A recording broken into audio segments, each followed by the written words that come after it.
¿Otra? Orientación por ahí dice. Mira, en verdad, ahí está. Lo que yo quiero que ustedes se den cuenta, que en verdad, mira, les he preguntado a los dos muchachos acá, y sí, de manera espontánea les sale inspección, palpación y percusión, inspección, auscultación, de memoria. La parte neurológica me dijo acá no sé qué. Eso es lo que lastimosamente nosotros estamos en falencias, eso es desde pregrado, ¿ya?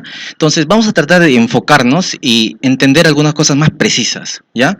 Entonces, solo para darles la introducción, tengo esto, bueno, este es un cuadro de la Universidad de Francia, ¿no? Es un cuadro en la Salpêtrière de Francia, data más o menos de 1887, en donde pueden ver ahí, ¿saben quién es? Jean-Martin Charcot. Jean-Martin Charcot fue uno de los pioneros de la semiología neurológica, en donde básicamente él, acá tienen todos sus alumnos y grandes pioneros de la semiología como tal. Acá tenemos a Babinski, tenemos a Pierre Marin, tenemos un montón de neurólogos que en verdad han aportado a la neurología.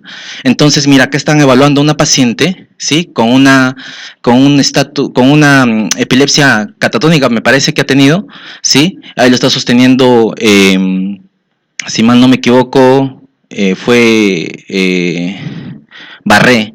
Entonces, al final de cuentas, miren este cuadro, cómo a través del tiempo, sí, la semiología es importante, ¿ya? Porque si bien es cierto, van a tener ustedes cardio, digestivo, yo que sé, diferentes especialidades donde básicamente ya no el enfoque de ahora de la medicina es tener más evaluaciones auxiliares para llegar a un diagnóstico.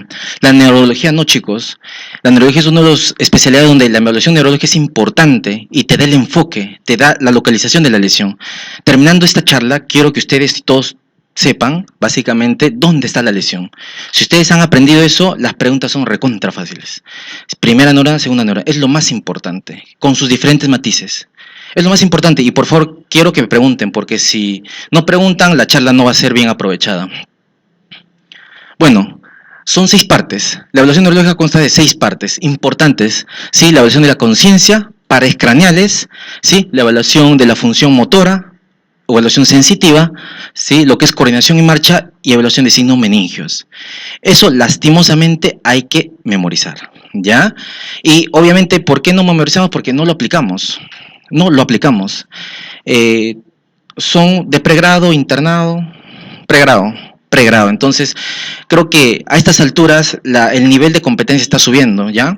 Entonces, cuando ustedes ya sean internos, estos los tienen que ser de memoria, ¿ya? Y el enfoque que ustedes tienen a afrontar un paciente neurológico en la emergencia es lo que tienen que aplicar. Y así como ustedes los dos me han mencionado de manera de paporreta de repente, esto también tiene que salir así, pero lo tienen que repasar, lo tienen que revisar. Listo. Entonces vamos a ver lo que es la evaluación de conciencia. La conciencia, como el concepto mismo está acá, ¿sí? Lo dice bien claro, es el estado del cual una persona se da cuenta de sí mismo y del ambiente que lo rodea. Un poco somero, un poco confuso de repente, pero así lo han catalogado. Al final de cuentas, la conciencia es un proceso continuo que dura toda la vida, ¿ya? Es un dato importante porque hay estructuras que están influenciadas en lo que es el consciente.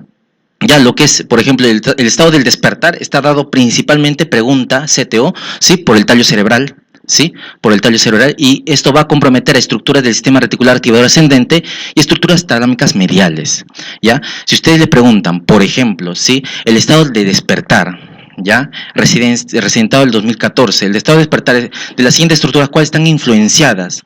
¿Sí? Les ponen la corteza, les ponen el hipotálamo, les ponen el hipocampo, les ponen un montón de cosas, pero hay una alternativa que dice tallo cerebral. Si le ponen como tal, bueno, esa es la respuesta, ¿no? Pero si le ponen sistema reticular activador ascendente, es una de las estructuras más importantes del tallo cerebral o del tronco cerebral, que está influenciado en el estado del despertar, nada más que el despertar. Eso no tiene que ver con nada con la conciencia, por si acaso, ya, el estado del despertar.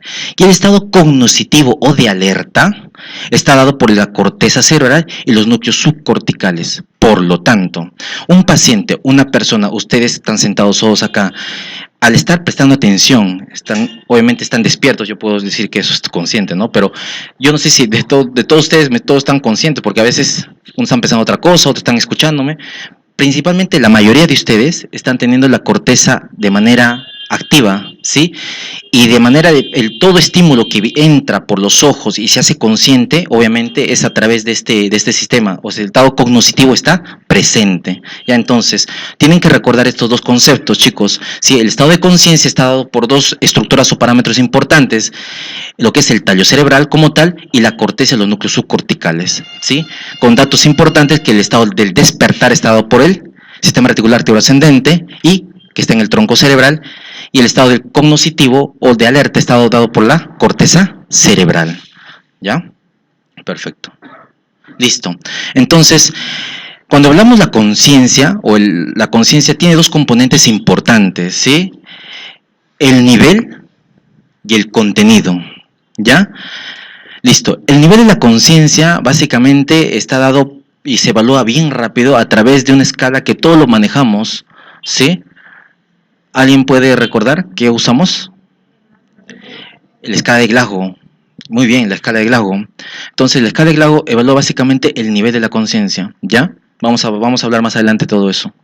Entonces, tiene que quedar claro, la conciencia, el primer parámetro que estamos evaluando ahorita, tenemos el nivel y el contenido, ¿ya? Entonces, el nivel tiene que ver con el estado de despertar, básicamente, en donde vamos a ver 4 o 5 niveles de conciencia, ¿sí? El estado de alerta, somnolencia, obnubilado, estupor y coma. Bueno, ustedes que se están preparando, es un dato que ustedes tienen que manejar y tienen que conocer. Ya, ahorita nosotros en verdad no lo aplicamos porque al final de cuentas es para que uno tenga un conocimiento del estado de somnolencia. Para mí puede estar somnolencia, pero para otro colega puede estar obnubilado. Entonces, no es un dato preciso, pero ustedes que se están preparando deben conocer básicamente los niveles de conciencia, que son básicamente 5, ¿no es cierto? El alerta, bueno, tiene que ver con el estado del despertar, integridad del tronco cerebral y la corteza cerebral. El paciente obviamente está sano. El estado de somnolencia tiene que ver con alteración del despertar principalmente, ¿ya? Aquel paciente que tiene imposibilidad o tiene dificultad para ante un estímulo, poder tener la apertura ocular y obviamente conectarse con el entorno. Dato importante, conectarse con el entorno, ¿sí? Obviamente al paciente puedes conversar, lo puedes estimular, ¿sí? Y todo eso, y puedes termina el estímulo verbal o el que esté siendo expuesto el paciente, e inmediatamente, ¿qué pasa? El paciente queda dormido. Las famosas encefalopatías están dentro de este cuadro de somnolencia, ¿ya? El obnubilado, le he puesto con otro color, es un cuadro de transición, ¿sí? Transición al estado de estupor. Un cuadro en donde básicamente, por obvios motivos, obviamente eso sí es obvio, nosotros tenemos que estar muy alertas porque es un paciente que tiene dificultad en el despertar, obviamente, ¿sí? Pero básicamente para que este paciente que esté en estado de obnubilado despierte, tienes que darle estímulos más intensos, ¿sí? Ahora, no te garantiza que este paciente, obviamente, se conecte con su entorno o tarde mucho en conectarse con su entorno. Como me doy cuenta, obviamente la evaluación neurológica es algo muy, muy fluido y bien concatenado, porque al final de cuentas cuando uno está conversando con el paciente, la atención, la concentración, ese tipo de cosas ya se están dando de manera bien tácitas, ¿sí? Y cuando uno evalúa el paciente que está obnubilado, uno tiene que ver si se conecta o no. Para hablar de conexión, hablas de los estados o niveles de alerta, ¿sí? O los estados de nivel con respecto a lo que es tiempo, espacio y persona. Entonces, necesariamente cuando evaluamos el nivel, tenemos que evaluar ese parámetro también, ¿ya? Entonces, básicamente estas diferencias, el estado de alerta, el somnolencia y obnubilado tiene que ver con el despertar, en donde básicamente la diferencia es la cantidad de estímulo que le colocas entre uno y otro. El estupor es un paciente que obviamente tiene alteración en el despertar, pero este paciente tiene imposibilidad completa de poder, ante estímulos fuertes, intensos, ¿sí? De poder, de repente, en este caso, despertarse, ¿no? Pero el paciente lo logra concretar. Dato importante, inmediatamente retiras el estímulo y el paciente se queda planchado o dormido, ¿ya? No te responde en su nombre, no te responde qué día es, no te responde en qué lugar está, ¿sí? En estupor. Y el coma, obviamente, lo estimula, lo puede mover y el paciente no despierta. Niveles de conciencia tienen que ver con la alteración en el despertar, ¿ya? Eso tiene que quedar claro. Listo, lo mismo que habíamos hablado acá en datos resumidos, la somnolencia, el estado, ¿sí? en donde necesita un estímulo bien mínimo para poder despertar, ¿sí? El obnubilado, el embotado también, como otro nombre lo llaman, es el retardo en el despertar con lentitud para lograr la tensión y la irritabilidad o excitabilidad que tengan estos pacientes. Como ya le decía, el paciente que está encefalopático puede estar fluctuando entre somnolencia y obnubilado, necesariamente, ¿ya? El agitado está acá, por lo general, ¿ya? ¿Sí? El estupor, aturdimiento, es otro sinónimo, en donde pueden ver ahí que logra reaccionar a acciones motoras de defensa, pero ante estímulos repetitivos, intensos y dolorosos.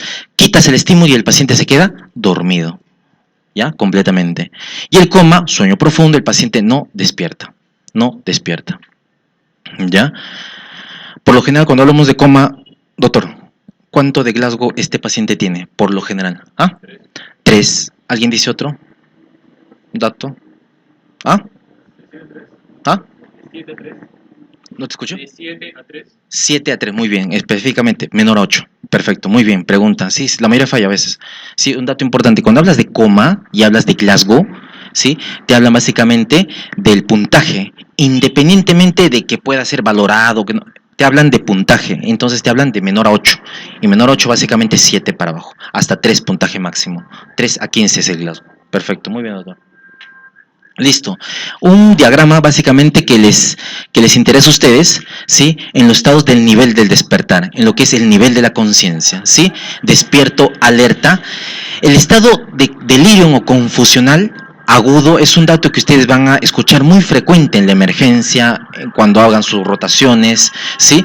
Es un estado de ¿qué? De transición en estado del despertar y el estado de somnolencia, en donde básicamente el estado de confusional agudo es un paciente que tiene alteración en el nivel de la conciencia y en el contenido también de manera fluctuante, fluctúa. Ahorita el paciente que está en alteración de nivel, en un estado confusional agudo, puede estar conversando conmigo, no sabe su nombre, me responde dónde está, pero no sabe qué fecha es, basta, tiene alteración, ¿ya? Entonces, pero pasan media hora, una hora y este paciente no responde su nombre, está muy agitado, muy excitado, sí, dice groserías y todo, sí, pero a rato, a las 2, 3 horas está en un estado de tranquilidad, nadie, o sea, responde su nombre parcialmente.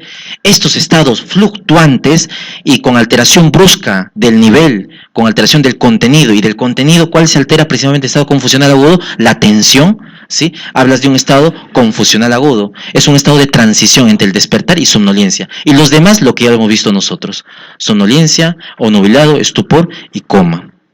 ¿Sí? Si ustedes quieren repasar básicamente los niveles, son esos que hemos mencionado. ¿Ya? Perfecto, listo. Entonces, nosotros vamos a afrontar pacientes en la emergencia y tenemos que tener en cuenta lo siguiente, que tenemos solo una herramienta para evaluar el nivel, y es, dentro de todo lo que se ha mencionado, para hablar de obnubilado, estupor, van a usar una herramienta que es el Glasgow, ¿ya? La escala de coma de Glasgow es una escala. ¿Alguien sabe cómo salió esta escala? ¿Alguien puede decir? A ver, doctor, usted, lo viste en el 2 de mayo. ¿Cómo salió algo del coma de Glasgow? Cuando uno es estudiante a veces, ¿no? Se va más, tiene más tiempo, se va a echar a más cosas. ¿Cómo salió? ¿Se te ocurrió? O sea, ¿alguien? ¿Nadie? ¿Nadie? Uy, pucha. Mira, la escala de coma de Glasgow, hay un traumatólogo canadiense que básicamente estaba él en estaba viajando con sus familiares, con su esposa, sus hijos, ¿ya? Y sufre un accidente, ¿ya? Entonces, este traumatólogo, bueno, sufre el accidente, felizmente salieron todos, al menos nadie falleció, pero salieron todos heridos, y cuando llega al hospital, bueno, de mayor complejidad, se percató una situación de que nadie podía valorar básicamente, o no había una forma de valorar a estos pacientes que estaban en TEC severo de repente, o sea, el pronóstico de estos pacientes o la calidad que iban a tener después del accidente. Entonces, se juntó y bueno, salen las revisiones básicamente en donde hacen un consenso, en donde usan estos parámetros que están acá, que son 3 principalmente, en donde básicamente a través del tiempo se han modificado y obviamente hoy en día es el mejor parámetro evaluar un paciente que está con alteración del nivel de la conciencia. Específicamente se usó primero para TEC, TEC severo, ¿ya? Al inicio la escala de Coleman-Legrado salió para TEC, pero obviamente ahora lo usamos para evaluación del nivel de la conciencia, ¿sí? O el estado de conciencia, ¿ya? Obviamente está ahí. Sí, usamos 3 parámetros importantes, ¿sí? La respuesta ocular, la respuesta motora y la respuesta verbal. Bastante conocido por ustedes. Ya creo que están aburridos de eso. Pero esos tienen que valorar. A ver, doctora, ¿cuál es su nombre? Doctora, ¿su nombre? Doctora Rosana, a ver, dígame usted, sin mirar a la pizarra, la evaluación de la respuesta ocular, ¿cuánto puntaje tiene? 4, vamos a ver, de 4 a menos, vamos. 4, ¿cómo es? Sin mirar a la pizarra. Espontánea, dato importante. Lo único espontáneo en la evaluación de la escala de Glago es esto. Este dato que está acá, la apertura ocular y 4 puntos. Es lo único espontáneo. Lo demás tiene parámetros. Lo demás sí tiene parámetros. Así es que olvídense del espontáneo. Si me dicen la respuesta motora espontánea, eso no existe. ¿Ya? Perfecto. 3 puntos, ¿cómo es? Perfecto. Lo estimulas, o sea, le dices, señor, despierte, buenos días. Le dices su nombre y el paciente despierta, ¿no? ¿Qué más? 2 puntos. Doloroso, ¿no? Doloroso, ya sea intenso, suave, igualito, vale como tal. No hay la escala de Glago no valora la intensidad, valora simplemente el estímulo, ¿sí? Y 1, no hay respuesta, ¿no? Muy bien, doctora. Vamos, doctor. Respuesta verbal, sin mirar la pizarra, pues sin mirar la pizarra. Vamos, vamos. 5 puntos, ¿cómo es? Perfecto. Ya miró la pizarra, yo puedo dar fe que es así, ¿sabes por qué? Porque es un dato que todos fallan. Dato importante que todos fallan. La respuesta motora no te evalúa ni fuerza ni nada de eso. Te evalúa la respuesta, en este caso, ante órdenes. Entonces, el paciente obedece órdenes, ¿ya? Esto tiene que quedar claro, porque a veces nos confundimos demasiado en la residencia, y son datos que han visto de repente los que están banqueando ya, y los veo de repente con sus cuadernitos, los que banquean y hay preguntas de la evaluación de escala de Glago y donde caen es acá, en la respuesta motora y en la respuesta verbal, ¿ya? Porque a veces no lo tenemos claro, ¿ya? Obviamente lo más complicado, por así decirlo, es la respuesta en 6 puntos, ¿ya? Obedece órdenes, ¿ya? Vamos, continuamos. 5 puntos, ¿cómo es? No recuerdas. Vamos, doctor. 5 puntos, ¿cómo es? Estamos en respuesta motora, vamos. Obedece órdenes, vamos ya. ¿Qué más? Perfecto. Localiza y puede retirar el dolor, ¿no? Perfecto. ¿Qué más? 4.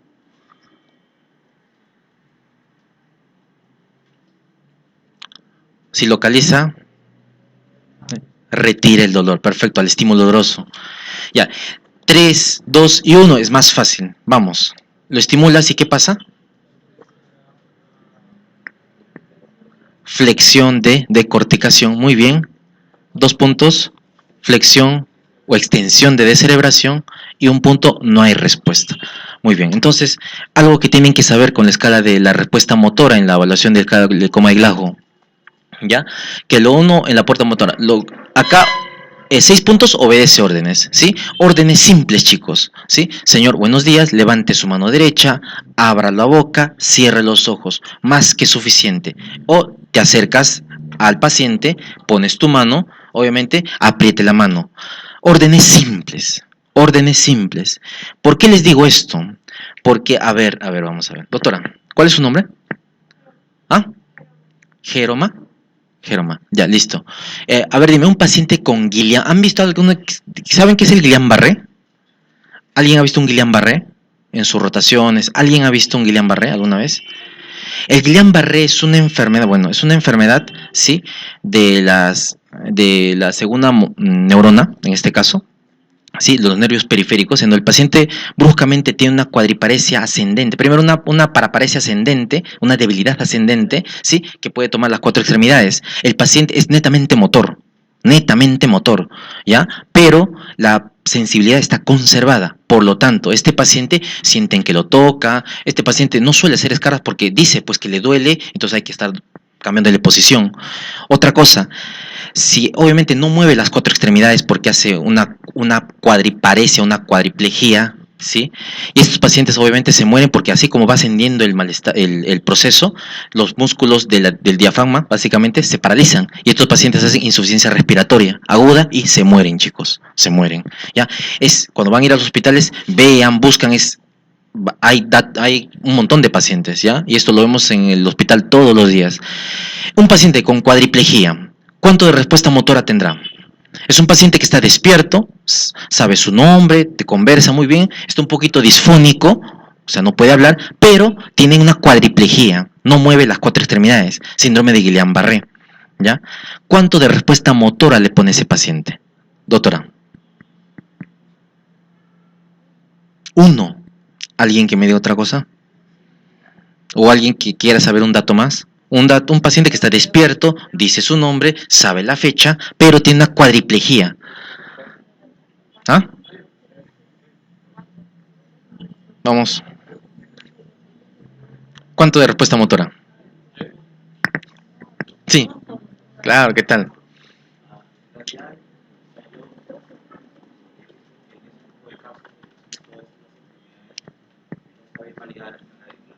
Ya, ahorita vamos a hablar de eso, muy bien, te ya estás caminando más. Sí, en verdad, estos pacientes sí se puede valorar la respuesta motora, ¿ya? Les digo lo siguiente, un paciente que está despierto, la respuesta motora en verdad no te evalúa fuerza ni nada de eso, te evalúa la respuesta ante un estímulo. Señor, buenos días, abra la boca. No mueve nada, no mueve, pero abre la boca, saca la lengua, cierra los ojos, respuesta motora, no se olviden. Un dato que a veces que siempre fallan a veces, y les ponen en los exámenes, paciente con cuadriplegia, síndrome de Guillain-Barré, ¿cuándo respuesta motora? Y la respuesta motora tiene que, señor, pero obedece órdenes, pues. 6 puntos, por favor, 6 puntos, ¿ya? Preguntas con trampa, sí, pero es así, ¿ya? Entonces, localiza, retira, fácil. Ahora, solo para mencionarles, acá, mire, es básicamente acá. El paciente se le estimula, hay varias formas de estimular a un paciente cuando uno está evaluando la respuesta motora, ¿ya? Tenemos básicamente sitios de estimulación. Uno es a nivel de las tetillas, por ejemplo, ¿sí? Básicamente genera bastante dolor, ¿sí? Otra es la parte del esternón, ¿sí? Otra forma de estimular. Y otro es percutiendo, en este caso de manera intensa, la parte distal de los dedos. Las falanges distales generan bastante dolor. Bastante dolor. O haciendo la maniobra de Pierre Morin. ¿Alguien sabe cómo es la maniobra de Pierre Morin? A los chicos que les he visto ahí por maniobra de Pierre Morin. ¿Han visto cuando estimula a un paciente? Sí, entre lo que es la parte posterior, la parte inferior del oblicuo de la oreja, ¿sí? Estimulan de manera fuerte, de manera simétrica, un paciente que está en coma, ¿sí? Lo estimulas, ¿sí? Y el paciente puede hacer, si está en estado de coma, puede ser la flexión de corticación o la extensión de descerebración, ¿ya? Entonces, hay esa maniobra. Son 4 estímulos que se le puede dar al paciente que está siendo evaluado, en este caso en coma, ¿ya? O puedes percutir de manera directa, ¿sí? La parte digital de los dedos y también genera dolor, ¿ya? Listo, entonces la respuesta motora ya queda claro. Quedamos con el último parámetro, la respuesta verbal. La respuesta verbal tiene 5 parámetros, ¿ya? 5 puntos, ¿sí? Ya también lo conocen ustedes, pero tienen que recordar de la siguiente manera. El paciente en la respuesta motora conversa. Dato importante, el paciente tiene que conversar, ¿sí? Otro dato, señor, buenos días. ¿Cuál es su nombre? Persona, su nombre. ¿Dónde está? Lugar. Y lo último, tiempo, en ese orden, chicos. ¿Por qué? En verdad, todo en neurología está parametrado y nos ayuda mucho porque, le digo, lo que es en lo que es el nivel, se va alterando de esa manera. Lo último que se altera es, así es, la persona, ¿ya? Lo último que el paciente se olvida es quién es. Y lo primero que se olvida, y a ustedes también se les ha pasado, es el tiempo. Doctora, ¿qué fecha es? ¿Ah? ¿Fecha? ¿Fecha? Comprobado, ¿ves? No, ¿ves? Es así. Yo no sé si ha dormido, es así. Lo primero que se altera es, claro, el tiempo. Sí, uno a veces pierde noción del tiempo, nos ha pasado más de una vez. No duermen bien, tienen exámenes. Lo primero que se altera es la ubicación en el tiempo. ¿Ya? Entonces, al preguntar, tienen que hacer de esa manera. Señor, buenos días, ¿cuál es su nombre? ¿Sí? ¿Dónde está? ¿Y qué día es? Básicamente, ¿sí? Los 3 niveles de alerta, en este caso. ¿Ya? Entonces, el paciente en 5 puntos, el paciente conversa y está orientado. ¿Ya? 4 puntos, también conversa el paciente, pero está desorientado. La doctora está desorientada, probablemente, ¿no? Algo así, les tiene que pasar a un paciente que tiene compromiso, ¿ya? Entonces, obviamente son más parámetros, pero eso tienen que, quiero que se les quede, ¿ya? Quiero que se les quede, ¿sí? Listo, entonces, 4 puntos, el paciente conversa y está orientado. El otro parámetro, 3 puntos, usa palabras inapropiadas, dato importante donde todos fallan.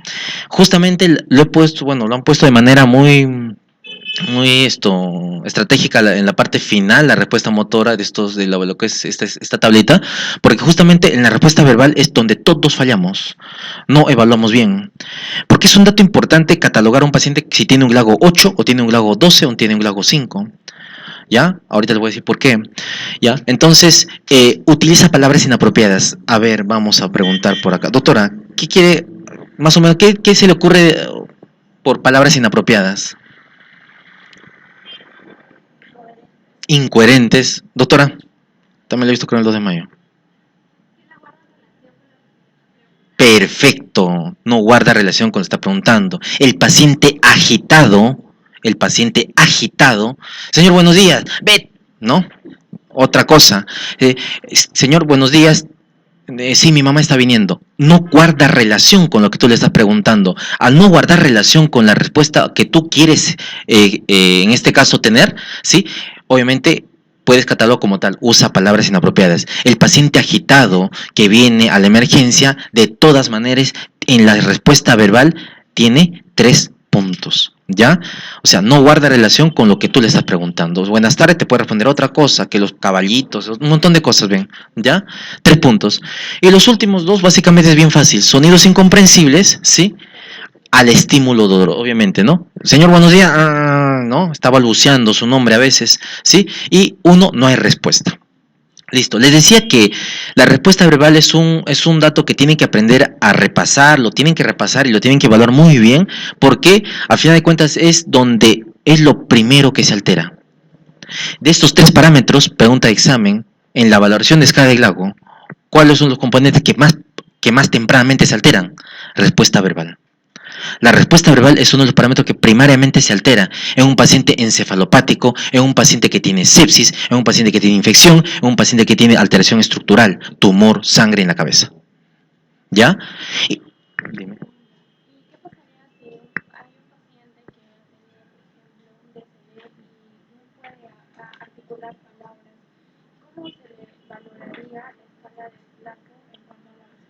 Buena pregunta.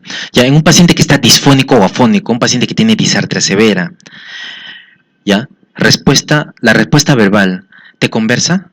¿Lo vas a escuchar? ¿Ya? ¿Ya? Te escribía. ¿Ya? Escribiendo. Entonces, hay algunas cosas que les cae, bueno, tiene difícil como el doctor lo decía, ahorita lo voy a mencionar, y es uno de ellos, un paciente que tiene algún grado de afasia de repente o algún grado de agnosia. Así es, hay limitaciones, pero obviamente si el paciente escribiendo, o sea, tú lo acomodas, señor, le escribes ¿qué día es hoy? O le dices ¿qué día es hoy? Y ella te responde lunes, ¿está orientado o no está orientado? Obviamente que sí. Así es, muy bien. Entonces, básicamente, uno tiene que fijarse en lo que tiene acá.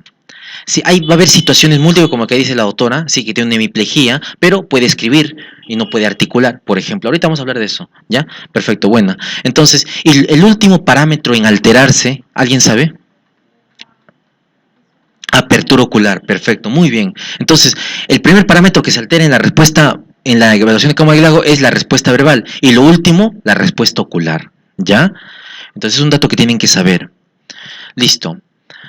Ahora, como decía el doctor, hay parámetros o hay situaciones en donde la escala de coma de Glasgow no es valorable, no es útil. Bueno, va a ser útil, pero con cierta limitación. ¿Alguien sabe? Por ejemplo, un paciente que tiene alguna condición, una afasia, una agnosia, ahorita vamos a hablar de eso. Otro, un paciente alcoholizado, en la emergencia pasa eso, intoxicación alcohólica, usa el Glasgow, va a estar muy infravalorado, ¿sí? Un paciente psiquiátrico va a estar muy supravalorado. Claro, entonces básicamente un paciente psiquiátrico, un paciente que tiene intoxicación alcohólica o cualquier grado de intoxicación, el escala de coma Glago tiene cierta limitación. O un paciente que tiene traqueostomía. ¿Les ha pasado? ¿Han visto pacientes con traqueostomía? Evalúa el coma de Glago, lo que decía de usted, doctora, disfónico, afónico, no puede hablar. Entonces pones la escala de Glago, paciente con 13 de Glago, más la condición que tenga esa situación. Yo qué sé, más T. Han visto más de una vez. 13 más T, ¿no? O 14 más afasia, yo que sé, transcortical, ¿no? Ese tipo de cosas. Entonces, el coma de Glago en verdad es un parámetro importante. Nos ayuda mucho a valorar un paciente que viene a la emergencia, ¿sí? Dentro de lo que es la escala de lo que es el nivel de la conciencia, y nos ayuda mucho a valorar a este paciente, ¿no? Dependiendo del nivel, catalogarlo como tal. Ahora, yo les decía que es importante esta evaluación, ¿por qué? Por ejemplo, en pacientes que tienen ACV hemorrágico, ¿ya? El cirujano, el neurocirujano tiene que saber si va a entrar este paciente a sala, si tiene condiciones para entrar, ya, tiene condiciones para entrar a sacar esa hemorragia. Entonces, el único parámetro que en ellos, por ejemplo, les ayuda es el Glasgow, porque el Glasgow es un parámetro menor a 8, mal pronóstico. Mayor a 8, este paciente puede salir al menos, no bien, pero tiene al menos buena expectativa. ¿Ya? Entonces, evaluar un paciente, manejar la escala de coma de Glago es importante, chicos. Van a usarlo para lo que es la evaluación, para lo que es en el internado, los que van a hacer internado, ¿sí? Pero también lo van a usar bastante para evaluar a este tipo de pacientes, ¿ya? Entonces tienen que repasarlo, tienen que verlo, y preguntas de examen vienen bastante con esto. Y, lastimosamente, fallan. Entre 6 y 7. De verdad que a veces no tienen estos parámetros bien dichos y a veces fallan. Hay que repetirlo, lastimosamente sí. Están en el internado, practíquenlo, tienen que hacerlo, ¿ya? Y los parámetros son estos, ya no se compliquen, ¿verdad? Verbal es fácil, conversa está orientado, comer está desorientado, y lo repiten, ¿sí? La respuesta motora, el único que de repente tiene que aprender es esto, 6 puntos, obedece órdenes. Lo demás viene solito, localiza, retira, flexión, extensión y ya. Y la respuesta ocular, que es lo primero que todo el mundo sabe, ¿no? Espontáneo, es lo único espontáneo, chicos, es que no, cada vez que les preguntan no digan espontáneo, porque a veces cada vez que yo pregunto en el hospital ¿cuánto de respuesta motora? 6, ¿por qué? Es espontáneo. Un paciente que está agitado, convulsionando, puede ser espontáneo, ¿no? Entonces, eso tenemos que darnos cuenta, ¿ya? Listo, quedó claro entonces eso, ¿no? Perfecto. Listo, entonces, eso era con respecto al nivel, ¿ya? El nivel de la conciencia. El contenido, chicos, dime.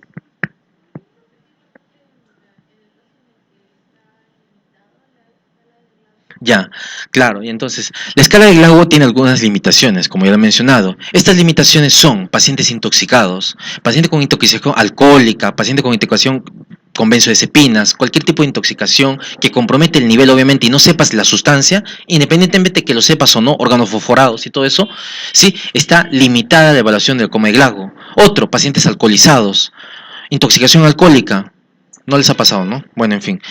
Ya, en fin, ¿no? Pero básicamente en estos pacientes está limitado. ¿Por qué? Porque puede infravalorar en verdad la evaluación. Un paciente que está alcoholizado tiene disartria, ¿sí? No sabe qué día es. Ahí tiene 2 parámetros alterados. Pones el Glasgow y la condición que está presentando el paciente. Pones paciente con Glasgow 13 más intoxicación alcohólica. Lo tienes que escribir. ¿Sí?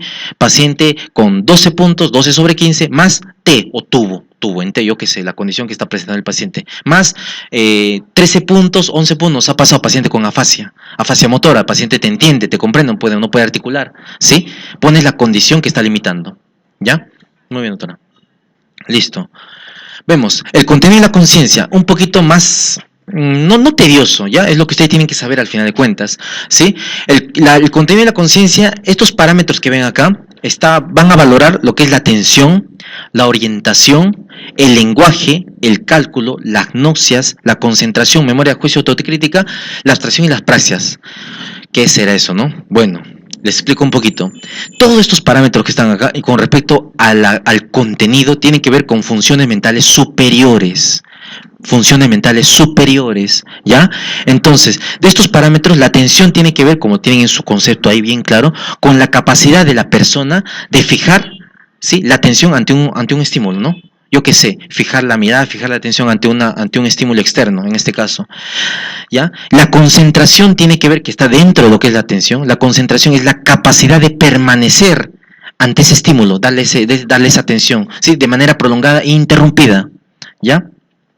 Bueno, dato importante que siempre preguntan en la evaluación, la orientación, ¿sí? Tiempo, espacio y persona.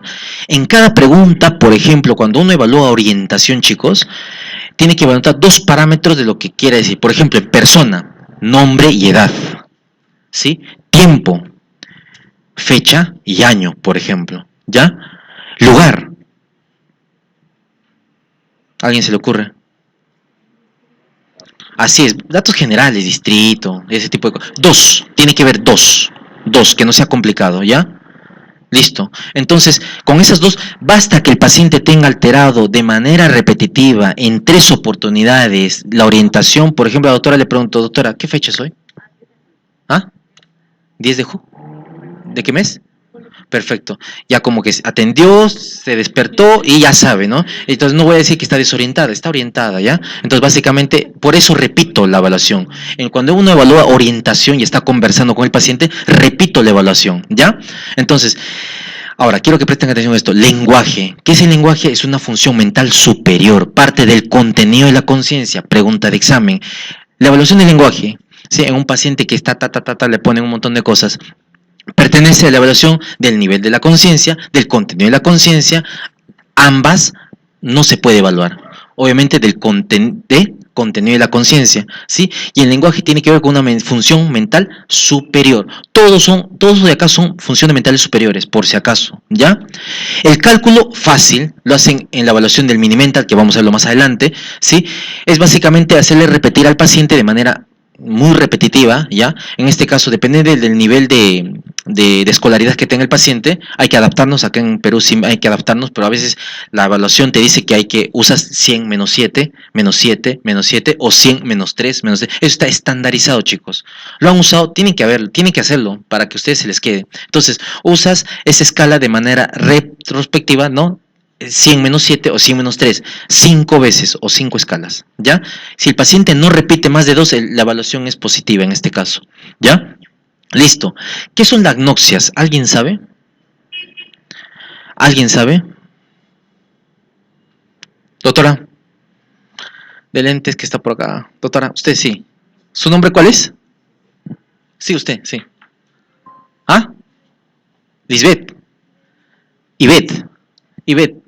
¿Tienes alguna idea de sobre qué se tratan las náuseas? ¿Las agnosias o noxias? Yo te ayudo, es una función mental superior, ya les dije, ya de arranque. Con eso hubieras empezado, ya me decías bastante.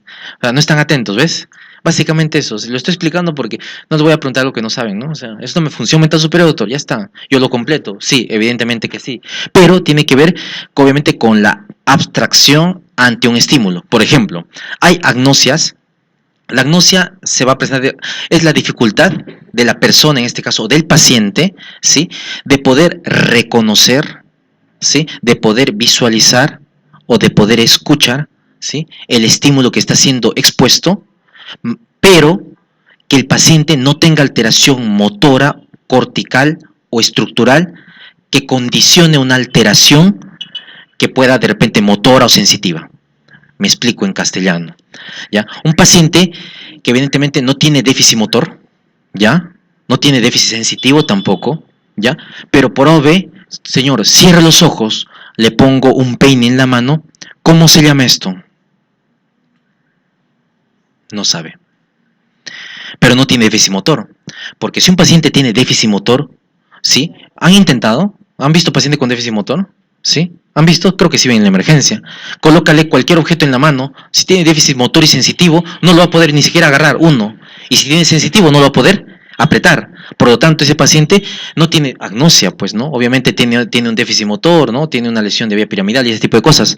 Pero para evaluar estos pacientes, no tiene que tener lesión estructural, sensitiva o motora, ¿ya? Listo, entonces hablamos de agnosias. Ahorita creo más adelante hay diferentes tipos de agnosias, obviamente, ¿sí? Visuales, ¿sí? En este caso, auditivas, ¿sí?, que pueden condicionar estas situaciones. Por lo tanto, alteración de la conexión, ¿sí? A nivel cortical tenemos las diferentes conexiones, ¿ya? Entonces, la parte frontal se comunica con la parte temporal, ¿sí?, con la parte occipital. Cuando hay infartos localizados a nivel cortical o subcortical que tiene con sustancia blanca, sí, de manera estratégica, estos pacientes sin tener lesión motora o sensitiva pueden tener algún grado de agnosia. Por lo tanto, tienen una alteración a reconocer objetos, al poder leerlos, ¿sí? Un paciente que sí, pues dice su nombre, ve la hora, pero hazle leer un escrito, no puede. ¿Ya? Entonces ahí hablamos de un tipo de agnosia. La concentración, lo que les decía ya, la capacidad de poder mantener la atención de manera continua, la memoria. La memoria y ese tipo de eventos lo vamos a evaluar a través de la Mini-Mental Test. ¿Qué es, doctor, el Mini-Mental Test? ¿Ha escuchado? Doctor, Mini-Mental Test. Folstein, muy bien, el Folstein, claro, es con otro nombre, ¿ves? Evalúa qué, deterioro cognitivo, ¿ya? Y nos orienta bastante para un paciente, básicamente la memoria. Hay diferentes tipos de memoria, ahí lo vamos a ver, ¿ya? Creo que lo tienen en sus apuntes también.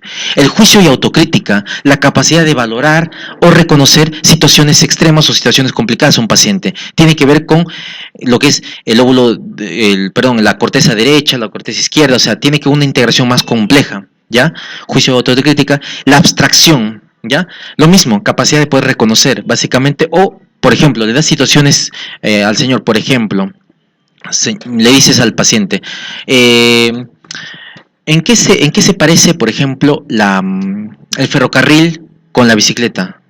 Doctor, ¿en qué se parece el ferrocarril con la bicicleta? Perfecto, muy bien, el doctor de manera consciente, ¿no? Está trayendo muy bien, ¿no? Si le pregunto al doctor, cuando yo digo un refrán, en boca cerrada no entran moscas, ¿qué quiere decir? ¿A qué me refiero? Perfecto, entonces, escuchó, lo hizo consciente y lo ejecutó. Entonces, ese es abstraer, ¿ya? ¿Ya? Y las praxias, lo mismo que las noxias. Las praxias básicamente son en la parte motora, el paciente incapacidad de poder reconocer objetos, ¿sí? Van teniendo la vía cortical, motora en este caso, indemne, ¿ya? Listo. Función de metales superiores, chicos, no se olviden. Si les ponen cualquiera de estos sinónimos, bueno, de estos parámetros en el examen, tiene que ver con lo que es el contenido. De estos, ¿cuál quiero que ustedes al menos le pongan más atención? Como digo yo, la atención, lo primero, y el lenguaje. ¿Sí? Atención y lenguaje es lo más importante, creo yo. ¿Por qué? La alteración del lenguaje, ¿qué nos va a traer? ¿Alguien sabe? Ah, muy bien, doctor. Las afasias, perfecto. Por eso tienen que reconocerlo. ¿Ya? Listo. Lo mismo que les he dicho, básicamente tiene que ver con la atención, tiene que ver con la activación, la conexión del córtex y el sistema límbico y el sistema reticular activado ascendente de manera concatenada, ¿ya? Y en este caso se puede tener o se puede presentar alterado en diferentes situaciones. La atención dentro del contenido es lo primero que se altera, dato importante, lo primero que se altera, ¿ya? En un paciente que tiene síndrome confusional agudo, ya lo decía hace un rato, se altera el contenido y la atención. Por eso, y por estas situaciones, obviamente, procesos metabólicos, infecciones, demencias, multiinfartos, Alzheimer, cualquier tipo de situación va a alterar lo que es la atención, la capacidad de mantener, en este caso, de un individuo, ¿no? De mantener de atender un estímulo sin ser distraído en este caso. Y la evaluación, como ya le hemos dicho, la repetición numérica y desordenada en este caso, se puede hacer de miles de maneras, chicos. Ya, la atención es un dato que a veces lo hacemos de manera muy rápida, pero ustedes que están formando tienen que reconocer y aprenderlo, ¿sí? Puedes tú mencionarle al paciente 5 números de manera desordenada y decirle que él te lo ordene, o 5 frases, ¿sí? De que tengan relación y también que te lo repita, por ejemplo. Y la repetición de manera inversa, ¿sí? De los números, ¿no? Básicamente puedes tú mencionarle, doctor, a ver, vamos a ver con usted. Repita conmigo, 359. 359. Dígamelo usted de manera de atrás hacia adelante. Perfecto, está atento y está concentrado, ¿ya? ¿Ya?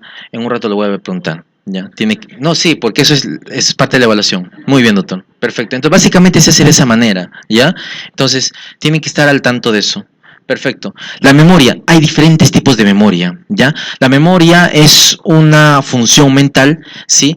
Que es susceptible de repente a diferentes procesos, ¿ya? Y al final de cuentas, nosotros nos vamos a dar cuenta que estos se van a estar alterando a través del tiempo, ¿sí?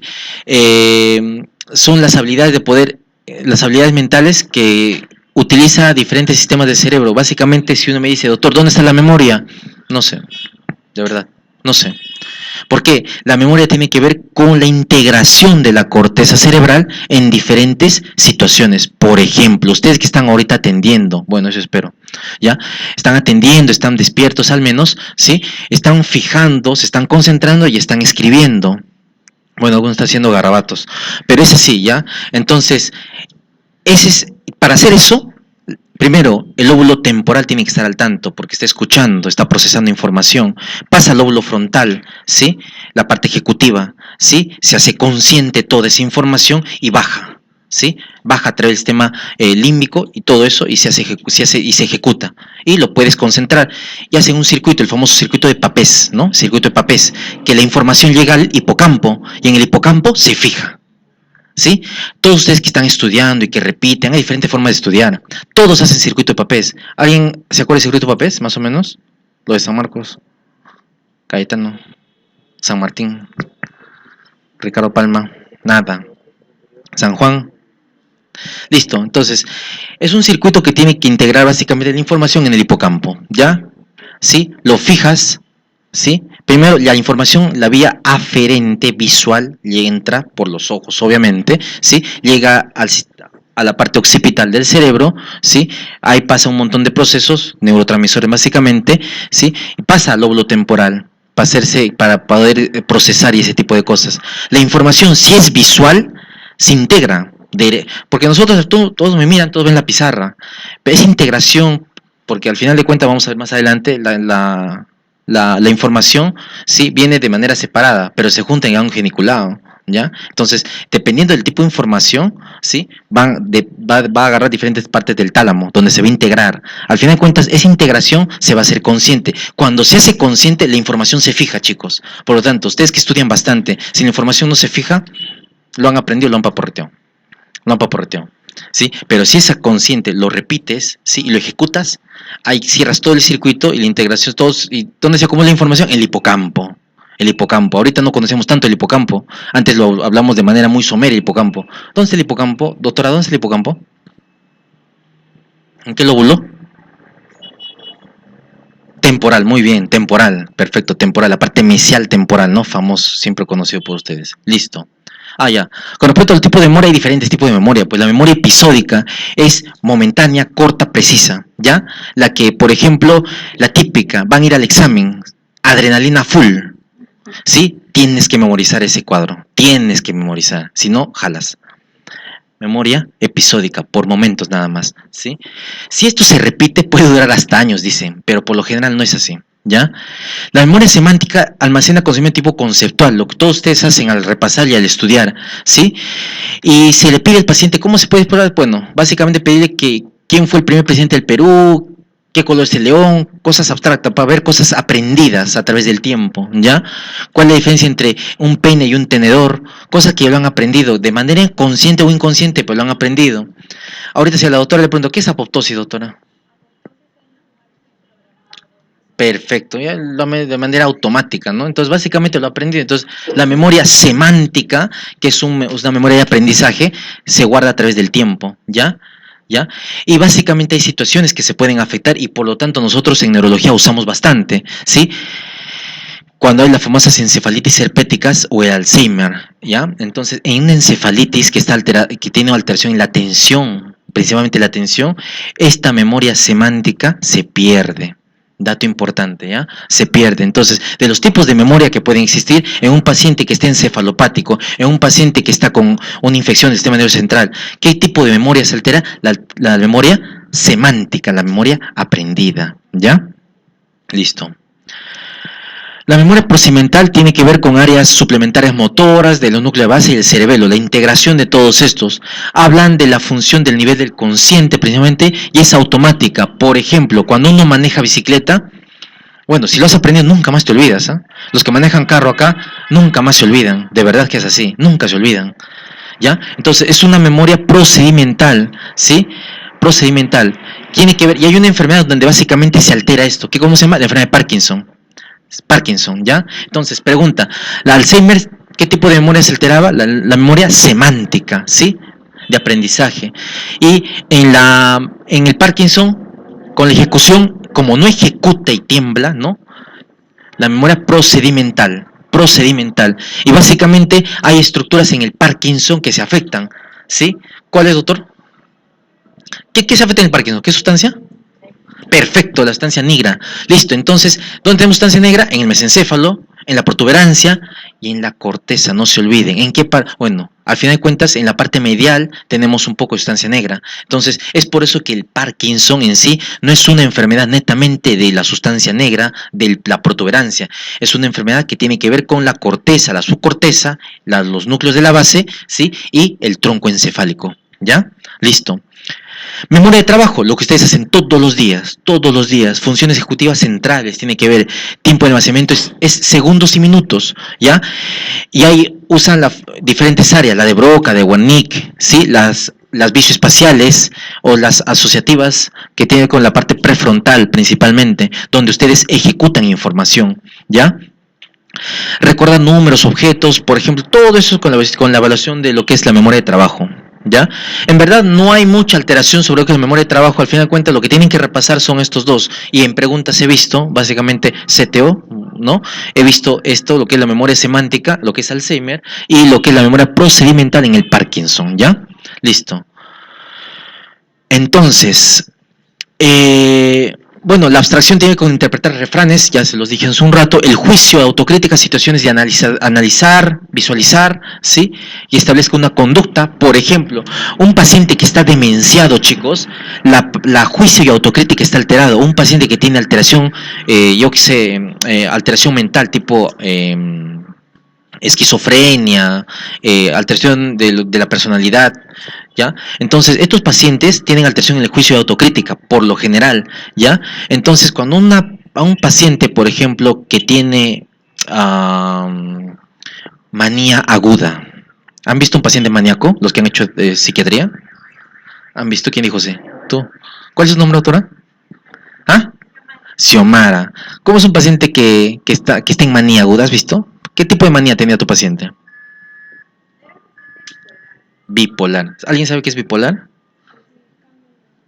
Bipolar. ¿Alguien sabe? La doctora, si habla en sus términos, ¿no? Doctora, explíquenos cómo es bipolar. Tienen depresión y tienen ansiedad en exceso, ¿no? O estados maníacos, maníaco depresivo. El famoso maníaco depresivo es bipolar, ¿ya? Listo. Entonces, ¿cómo era la manía de tu paciente? Perfecto. Así es. Verborrea, ¿no? Perfecto, muy bien, sí. Entonces, básicamente lo ha descrito un paciente maníaco en todos. Ahora, la manía hay diferentes tipos, o sea, va a depender de qué se engloba, ¿no? Hay manía, por ejemplo, Alan García, bueno, no sé si me va a grabar, pero no, él es bipolar, ¿ya? Entonces, es un paciente muy inteligente, pero muy verborreico, ¿ya? Entonces, parte de la manía es la verborrea. ¿Ya? Estos pacientes se descompensan, ¿sí? Y había un presidente que regalaba su plata, y era maníaco. ¿Ah? Bueno, he dicho presidente, candidato. Muy bien, ya. Entonces, básicamente, la manía es diferente. Hay diferentes tipos. Manía, por ejemplo, de hablar bastante, ¿sí? Y esto limita su otras funciones, por ejemplo, el día a día. Pacientes que están en manía aguda, tienen alteración del juicio y la autocrítica. Estos pacientes con manía, por ejemplo, hay pacientes que tienen hipersexualidad. No, independientemente de la hora, pueden exponerse a situaciones extremas. ¿Por qué qué pasa, chicas? Hasta que se golpean ahí. Ya, entonces, ¿qué pasa con estos pacientes? Independientemente de la hora, se exponen a diferentes situaciones, ¿ya? Se exponen. Entonces, si a este paciente le preguntas, siendo las 3 de la mañana, se puede estar de repente fuera de casa 2, 3 días, ha pasado siempre, ¿ya? Cuando yo hacía mi rotación en el Emilio Valdizán, habían pacientes jóvenes, ¿sí? De la Universidad de Lima, ¿sí? Que tenían alteración en el comportamiento, ¿sí? Manía. Y de este tipo, básicamente. En donde le preguntas si era un lunes y podían irse a tomar, se iban a tomar, no les interesaba. Alteración en el juicio y la autocrítica, se iban a tomar, ¿sí? Tienen examen, se van a tomar. Bueno, no estoy escribiendo a nadie, ¿sí? O ya un día antes del examen, igualito, no les interesaba. Entonces, se altera el comportamiento del día a día porque el juicio y la autocrítica está alterado. ¿Ya? Bueno, si esto tiene que ver algo con lo que les pasa, bueno, no es tan mal, pero estos pacientes sí, interrumpe su ritmo de vida. Si interrumpe su ritmo de vida, esa es una enfermedad, ¿ya? Porque sí, pues cada uno de ustedes, o todos de repente, tenemos un poquito de locos, pero si altera tu ritmo de vida, obviamente eso es una enfermedad, ¿ya? Y el cálculo es fácil de mencionar, obviamente les he dicho que pueden usar de 100 menos 3 o 100 menos 7 y de esa manera pueden evaluar lo que es el cálculo. Al final de cuentas, tenemos el test del Minimental, ¿sí? El Folstein, famoso y conocido. Básicamente te va a evaluar varios parámetros. Uno que es la orientación, lo que ya ustedes conocen con esos parámetros que están acá, ¿sí? La memoria, primero la repetición, ¿sí? Y después de la repetición le dices que este paciente, evidentemente, después de 1 o 2 minutos de hablarle de otra cosa, le vuelves a repetir. Y marcas con un aspa lo que ha repetido. Y el puntaje está ahí, ¿no? El puntaje está ahí. 1, 2, 3, 4, 5. Igualito acá, 5. ¿Sí? Acá básicamente son 3. La atención y cálculo, ¿sí? Lo van a ver básicamente repitiendo lo que les he dicho hace un rato, y básicamente son 5 parámetros y tú vas llenando, ¿sí? Al final de cuentas, valorando lo que es la memoria también, ¿sí? Y el lenguaje, mencionándole objetos como está que reloj y lápiz, para qué es, ¿sí? Palabras repetidas, lo primero que se elijo, y las praxias poniéndole objetos en la mano que puedan repetir y puedan mencionar, ¿ya? Entonces, el puntaje básicamente es 30 puntos, dependiendo, hay un Folstein que te habla de nivel cognitivo, es otra cosa. Para ustedes es 30 puntos cuando tienen que hablar del Folstein y el Minimental, ¿ya? Y te habla de deterioro cognitivo. El Folstein te evalúa deterioro cognitivo, no te evalúa demencia, no te evalúa otro tipo de situaciones. Encefalopatía tampoco, pregunta que por ahí he visto, ¿sí? El Folstein te evalúa deterioro cognitivo, no te evalúa encefalopatías, no te evalúa memoria de trabajo, no te evalúa otra cosa, ¿ya? ¿Listo? Falta todavía, ¿no? Falta, ¿no?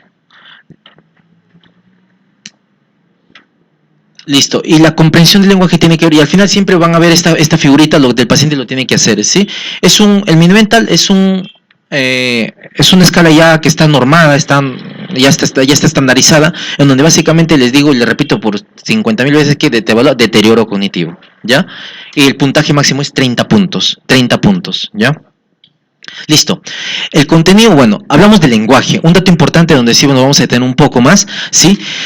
Que tiene que ver con ¿qué? Con una función mental superior. Volvemos a repetir, ¿sí? En donde va a integrar diferentes estructuras de la corteza cerebral para poder ejecutar ¿qué cosa? El lenguaje, ¿ya? El lenguaje. ¿Alguien me puede decir cuál es la diferencia entre lenguaje y habla? La idea es que se equivoquen, chicos, de verdad. Doctor, usted, sí, ¿cuál es su nombre? Sí, usted, de lentes, sí, usted, sí. No, el que está atrás, el otro de lentes. Sí, usted, doctor. ¿Cuál es su nombre? José. A ver, dime, José, ¿cuál es la diferencia? ¿Qué se te ocurre entre lenguaje y habla? Yo hace un rato he dicho que es una función mental superior, que tiene que integrar varias estructuras, ¿sí? Propio del ser humano. ¿Y el habla qué es? ¿Está dentro, fuera? ¿Qué es? Acá la doctora quiere hablar. Vamos, doctora, ¿cómo es? Vamos.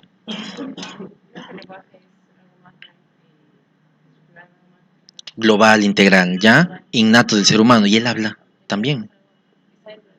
También podría decir articulación. Acuérdense, chicos, el habla tiene que ver con articulación. Articulación de la palabra, solo articular, ¿ya? Ahorita vamos a repasar un poco de eso. Entonces, acá vemos varias estructuras, ¿ya? De la corteza cerebral, ¿sí? Hay por ejemplo, el área de Broca. ¿Qué número es el área de Broca? ¿Alguien puede decir? ¿Ah? 34, 35. 44, 45. Muy bien, doctor. Perfecto. El área de Wernicke, que está en la parte temporal superior. Vamos. ¿Ah? ¿Ah? 22, sí. Claro, tiene que ser así, ¿ya? Listo. Y hay una circunvolución que complementa o junta estas estructuras, ¿ya?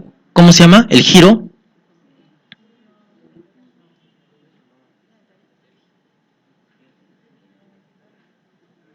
El fascículo arcuato, chicos, ¿ya? Entonces el fascículo arcuato es el que conecta básicamente la vía cortical del área de Wernicke, el área de Broca.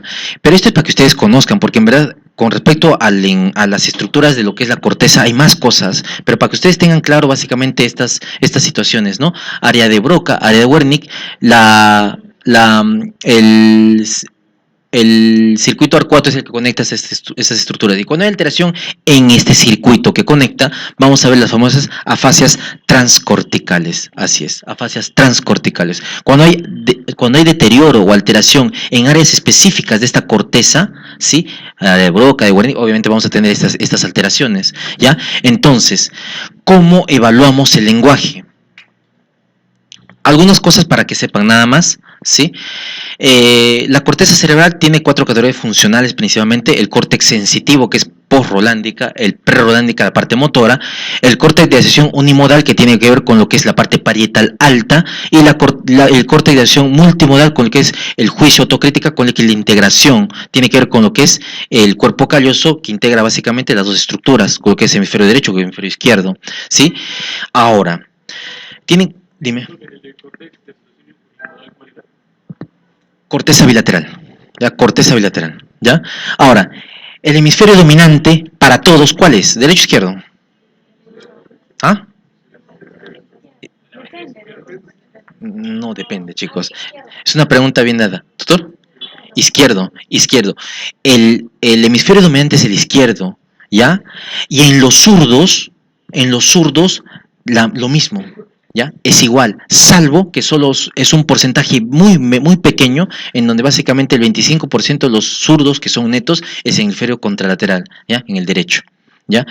Así es. La mayoría de zurdos son ambidiestros, entonces ellos tienen el hemisferio dominante en el lado derecho, ¿ya? Pero todos, casi todos por así decirlo, tienen el hemisferio en el lado izquierdo. Entonces, un dato que tienen que saber: el hemisferio del lado izquierdo tiene que ver con, a ver, una alteración en el hemisferio del lado izquierdo, ¿qué te da? Hemisferio dominante. Si se altera, ¿qué te da? Una afasia. Apunten. Una alteración en la corteza, ¿sí? Del hemisferio dominante, corteza, estoy diciendo, no estoy diciendo subcorteza, corteza del hemisferio dominante, ¿qué te da? Afasia. Y una lesión en la corteza del hemisferio no dominante, ¿qué creen que le da? Alteración en la atención. Alteración en la atención. ¿Ya? Acá, lo que le decía, ¿sí? Las conexiones corticales subcorticales a través de redes mayores se da, ¿sí? De lenguaje básicamente en el hemisferio netamente izquierdo. Ahí, cuando hay alteración en la corteza, se va a dar básicamente una afasia. Cuando hay alteración en las cortezas o estructuras del lado derecho, ¿sí? Va a haber alteración en la atención. Y esto nos pasa muy frecuentemente en la emergencia. Vemos un paciente con un infarto, una hemorragia, ¿por qué no está con afasia? Nos preguntamos. Salvo que sea una lesión extensa, y sí, vemos de todo. Pero una lesión que es moderada, leve, ¿sí? Y tenga el hemisferio no dominante, alteración en la atención, ¿ya? El sistema límbico y el sistema lobo frontal van a integrar la parte cognitiva para la integración de la información que llegue al cerebro, ¿ya? Ahora, los daños, obviamente, el daño de lo que es el hemisferio dominante va a tener alteraciones en todos estos, principalmente en el lenguaje. Por lo tanto, ¿qué es la afasia, doctor? Del lenguaje. Perdón, en la corteza, perdón, del lenguaje. Entonces, la afasia es una alteración básicamente en el lenguaje, ¿ya? Entonces, le decía que es una función cognitiva que mejor define al ser humano, ¿sí? Es un sistema muy complejo de comunicación, basado básicamente en símbolos y reglas por el uso de los mismos, ¿sí? Va a depender de procesos cerebrales a nivel cortical, lo vuelvo a repetir, cortical, chicos, cortical, ¿Ya? Y tienen que diferenciar básicamente de habla, obviamente, que el habla tiene que ver con la articulación de la palabra, ¿sí? La fonación, articulación, y depende básicamente de nervios periféricos o básicamente de alteración a nivel cerebelosa, ¿ya? Y básicamente el lenguaje se puede abordar desde un tema lingüístico en lo que es la fonología, la sintaxis y la semántica. Es un poco más ya de especialidad, pero lo que tienen que saber básicamente que es lenguaje, afasias, ¿sí? Derecho, izquierda, lado dominante, afasia, ¿no? En este caso cortical, y el lado no dominante, alteración en la atención. ¿Ya? Entonces, lo que yo le decía, la disartria, la afasia obviamente la atención del origen cortical netamente, y la disartria, alteración en la articulación de la palabra, ¿sí? Por lo tanto, lengua, cuerdas vocales, estructuras extrapiramidales, dentro de ellos cerebro y ganglios basales, ¿ya? Pregunta de examen también, chicos, apunten. Listo. Entonces, vamos a hablar un poquito de afasias. La clasificación nueva de afasias son estas que están acá, las afasias corticales y las afasias subcorticales. Pregunta y dato nuevo para ustedes. ¿Sabían que había afasias subcorticales? De repente no, ¿ya? Es un dato que tienen que... Ahorita para ustedes creo que es un poco... Es mucha información, pero sí tienen que reconocer lo siguiente, las afasias corticales, que usted que tienen que conocer bastante, ¿ya? Entonces tenemos la afasia de Broca, o no fluente, ¿ya? Y las afasias fluidas, ¿sí? De Wernicke, anómica en este caso. Y dentro de esta la afasia global, la transcortical, motora, sensitiva o mixta. Un dato que tienen que saber, ¿cuál diferencia o una característica que les acompaña a las afasias transcorticales? Pregunta el CTO el año pasado. Transcorticales, que toditas repiten, ¿ya? Listo. Entonces, hablar de esto, bueno, mucha paporreta, vamos a hablar mejor con este símbolo, ¿ya? Tienen que apuntar, creo que lo tienen ahí a la mano, ¿ya? Entonces, para hablar de afasias, hay condiciones que el paciente tiene que tener. Por ejemplo, un paciente con afasia, cuando tú estás entablando la conversación, te estás conversando y le dice, señor, repita usted, carpeta, trompeta, te dice. Señor, repita conmigo, mano, plano, se inventa palabras. Lo primero era parafasias. Entonces, todo paciente con afasias se acompaña de parafasias. Reemplaza una vocal por otra, ¿sí? Y sale una palabra, bueno, en este caso puede ser trompeta, trapeta, puede tener lógica o no, ¿sí? Otro dato importante, ¿sí?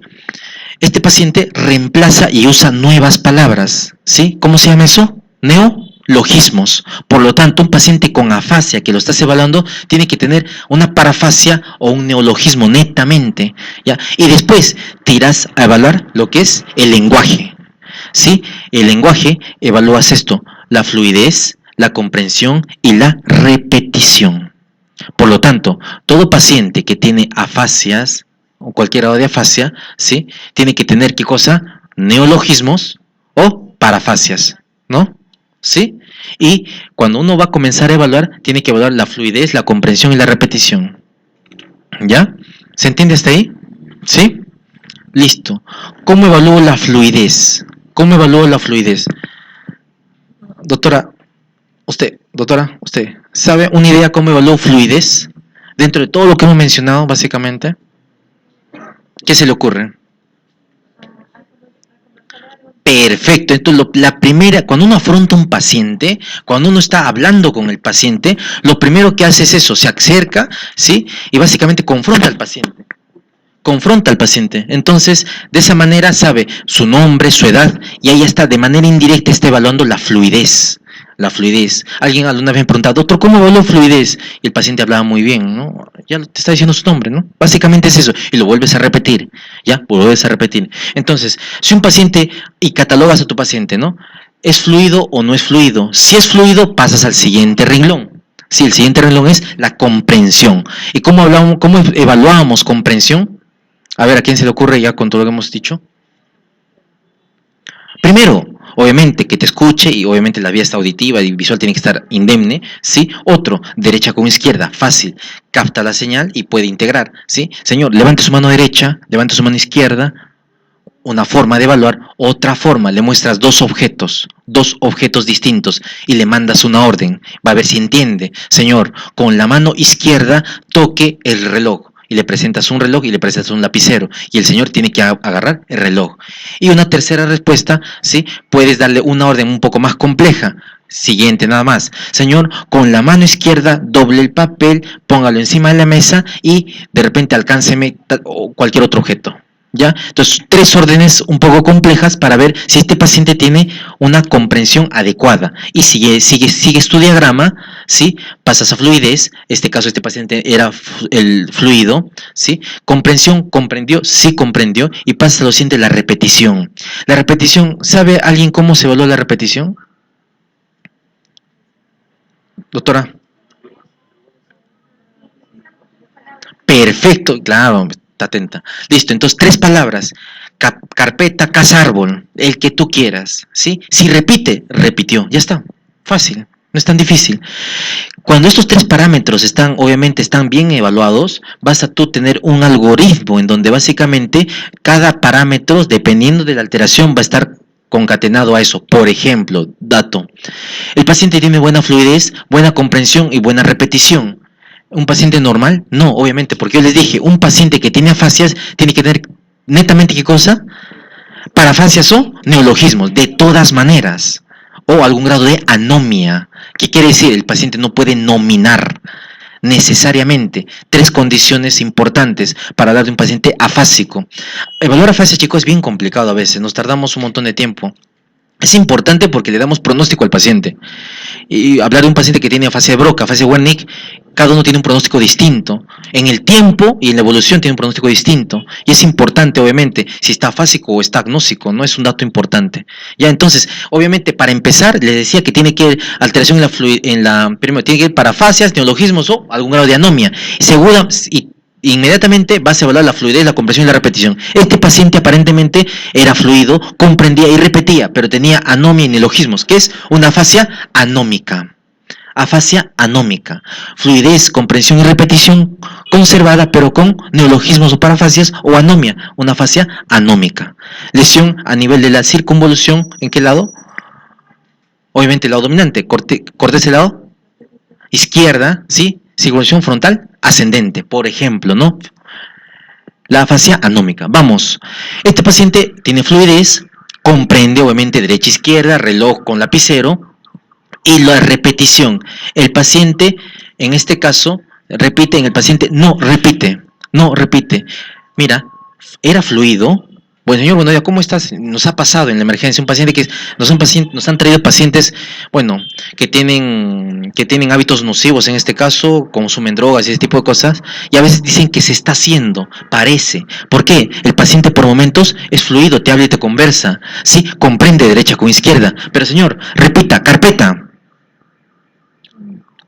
No se le entiende, ¿sí? Lapicero, no se le entiende. Obviamente con los parámetros que ustedes ya tuvieron, neologismos y parafasias y anomia, de todas maneras. Entonces este paciente tiene una afasia de conducción. El paciente con afasia de conducción tiene fluidez conservada, comprensión adecuada y repetición alterada, ¿ya? Por una afasia de conducción. Perfecto, listo. Pasamos a lo siguiente. Este paciente, lo mismo, tenía una fluidez conservada, ¿sí? En la comprensión, el paciente no comprende, ahí vamos a otra cosa, ¿sí? Pero el paciente sí repite. Si repite, ya nos vamos enfocando a una transcortical. Dato importante, las transcorticales repiten, chicos. Transcorticales repiten. Y si no entiende o no comprende, es una transcortical sensitiva. En castellano, un Wernicke que repite. Transcortical sensitiva. Transcortical sensitiva. ¿Ya? Listo. Entonces, pasamos al otro. Un paciente que tiene fluidez conservada, ¿sí? En este caso no comprende, pero tampoco repite. El famoso afasia de Wernicke, o afasia sensitiva, o afasia fluente, ¿no? Fluente, listo. Entonces tiene 3 nombres. Entonces, básicamente tienen que reconocer, ¿sí? De todas estas afasias, lo que tienen que reconocer es la afasia de Wernicke, y vamos a ver más adelante. Entonces, un paciente que no tiene la fluidez alterada, ¿ya? Entonces pasamos, pero sí comprende y también repite, será una transcortical motora. una transcortical motora. ¿Ya? Pero este paciente tiene fluidez alterada, no es fluente, comprende también, pero comprende parcialmente, pero igual lo hace, pero no repite absolutamente nada, el famosa afasia motora, ¿no? O de Broca. Entonces lo que tienen que regular es las afasias, es la afasia de Wernicke y la afasia motora. Un Wernicke que repite transcortical, un Broca que repite transcortical. Fácil, fácil. ¿Ya? Entonces, y pasamos al no. Es fácil, mira. Fluidez nada, repetición tampoco, y comprensión tampoco, es una afasia global, es bien fácil, ¿ya? Entonces no hay forma que se olviden esa. Pero si es un paciente que tiene alteración en la fluidez y en la comprensión, pero repite parcialmente de repente, ¿ya? Repite parcialmente de repente, puede tener una afasia mixta. ¿Ya? Mixta, obviamente transcortical, acuérdense chicos, y les vuelvo a repetir, porque obviamente ya no te preguntan tanto por afasia motora, afasia sensitiva, te preguntan por las transcorticales. Hace dos exámenes también igualito vino con las transcorticales, una transcortical, te ponen todo, pero si repite, obviamente tienes una transcortical. Tienes un paciente que tiene fluidez, es fluido, verborreico, habla, no comprende absolutamente nada, pues es un logro, pero no entiende, pero parcialmente va a repetir, es un paciente que tiene una afasia transcortical sensitiva. Si es este mismo paciente, habla, no entiende lo que habla, pero tampoco, en este caso, repite, porque no entiende, es una afasia de, doctora, cuerpo presentemente ausente, ¿no? ¿Cómo es? Sensitiva, ¿no? De Wernicke. Chicos, no es difícil, parece difícil, básicamente quiero que ustedes sigan creo que es de las figuras que veo de afasias, en vez de pasarles yo todo esto, ¿sí? Es la única manera, y es, hagan la maniobra, en este caso que estamos viendo todos, y básicamente van a llegar a lo que estamos diciendo, ¿sí? Las que repiten son transcorticales, la sensitiva obviamente es básicamente el que no repite, y la motora obviamente tiene que repetir, o hace el intento, pero entiende, ¿sí? Entre Wernicke y Broca, ¿cuál es la diferencia entre Wernicke y Broca? Broca entiende, Wernicke no entiende, porque habla y no entiende, pues porque es un loro. Eso básicamente de repetición en lo que es neurología. Acá usted lo entiende que dice carpeta, dice trompeta, dice lo que tú le digas, pero no es tanto así. Sí, es un paciente que puede intentar hablar, pero básicamente cuando tú le dices levante su mano derecha, no te entiende, pues. Habla. A comparación del Broca, intenta hablar, no se le entiende nada, pero el señor levanta la mano derecha, haga el signo de la cruz, lo hace. Con la mano izquierda, tóquese la oreja derecha, lo hace. El Broca lo hace. Entonces la gran diferencia es esa. Si tú ves una vez un Broca o ven un paciente afásico, tienes que catalogar y ver, y es tu única oportunidad de poder valorar estas cosas, ¿ya? Bueno, y acá ojalá haya un neurólogo. ¿Alguien va a estudiar neurología alguna vez? No sé. Bueno, si se animan, ¿ya? Van a ver un montón de afasias y básicamente les da pronóstico a los pacientes, ¿ya? Es un dato importante de poder evaluar un paciente con afasias. Listo. Les decía hace un rato la gran diferencia entre los agnosias, un paciente que no tiene lesión cortical motora ni sensitiva, pero obviamente este paciente tiene alteración en el reconocimiento de los objetos a la visión. El paciente ve, no se choca ni nada, pero señor, ¿cómo se llama esto? No sabe. ¿Cómo se llama la piel? Tampoco sabe. Sí, pero sabe su nombre, repite adecuadamente. Obviamente estos pacientes con agnosias, el lenguaje, o sea, la fluidez, la comprensión y la repetición está conservado. ¿Ya? O sea, para hablar de agnosias para un paciente tiene que tener, o sea, no tiene que tener alteración en el lenguaje, por ejemplo, para que tú puedas de repente ver, la gran dificultad de agnosias es un paciente que tiene afasias, y nos ha pasado. Hablando de agnosias, un paciente que de repente que tiene afasia, o una afasia, un paciente que tiene agnosia. ¿Cómo diferencio? Obviamente, fluidez, compresión y repetición. Si este paciente tiene alterado en la fluidez y compresión, es una afasia, con todos los parámetros que hemos mencionado. Pero si es un paciente que dice su nombre, todo completamente normal, no tiene neologismo, no tiene parafasias, pero tiene dificultad para reconocer objetos a través de la visión, yo qué sé, la laptop y ese tipo de cosas, tiene una agnosia visual. La auditiva, el paciente no reconoce algunas melodías o algunas órdenes. a pasado, son lesiones más ¿cómo le digo? Más locales, más estratégicas. Los infartos estratégicos te dan este tipo de agnosias, un tipo de agnosia auditiva a nivel temporal bajo, por ejemplo, ¿sí? Las agnosias somatognosia, ¿sí? La incapacidad de reconocer el esquema corporal. Esto nos da bastante a un paciente que tiene infarto de arteria cerebral media del lado derecho o izquierdo. Si fuera izquierdo, estaría afásico.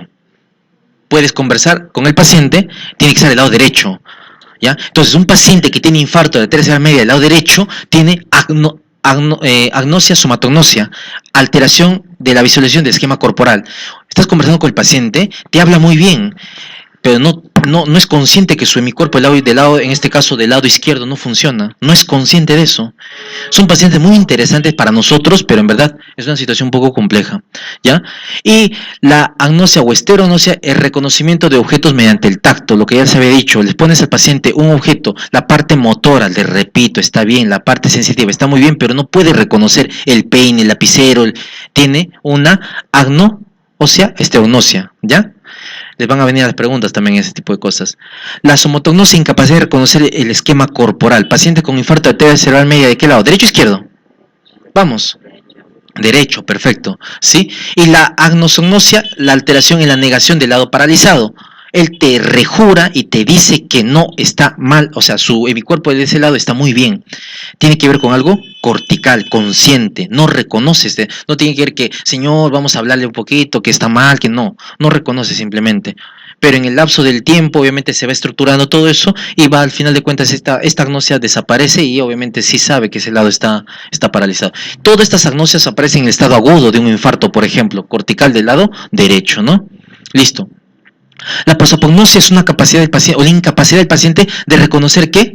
Los rostros conocidos. Ha pasado más de una vez, un paciente lo traen a la emergencia, habla, conversa, bacán, todo muy bien, pero ¿qué pasa?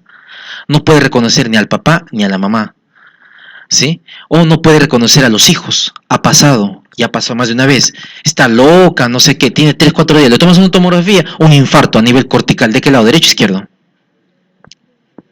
Todo lo que son las agnosias tiene que ver con atención, tiene que ver con el lado derecho, ¿ya? Pero puede ser también izquierdo, pero básicamente derecha, ¿ya? Agnosias derecha, acuérdense.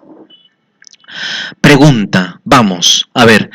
El trastorno que va desde la incapacidad para comprender el lenguaje escrito hasta la dificultad parcial para descifrar las palabras del habla se conoce como una afasia de, vamos, Wernicke, ¿sí? Wernicke, doctor. ¿Wernicke?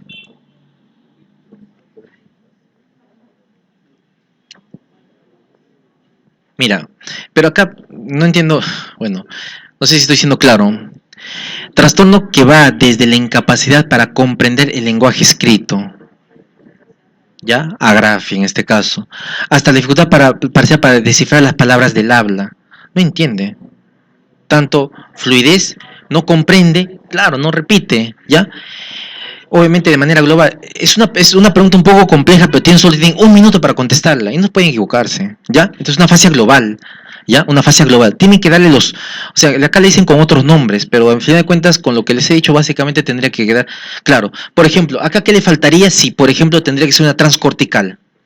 Repite, obviamente. Son datos que ustedes tienen, si ponen algo de repetición, transcortical, obviamente, ¿sí? Y acuérdense, el Broca te entiende. El Wernicke no entiende, chicos, de cajón. El Broca te quiere hablar, te quiere hablar porque te entiende de derecha, izquierda, pero el Wernicke no te entiende. Ese no te entiende. Listo. Vamos. Ya les he dicho, en todas las afasias, todas las afasias son fluentes, excepto ¿cuál? Fluentes.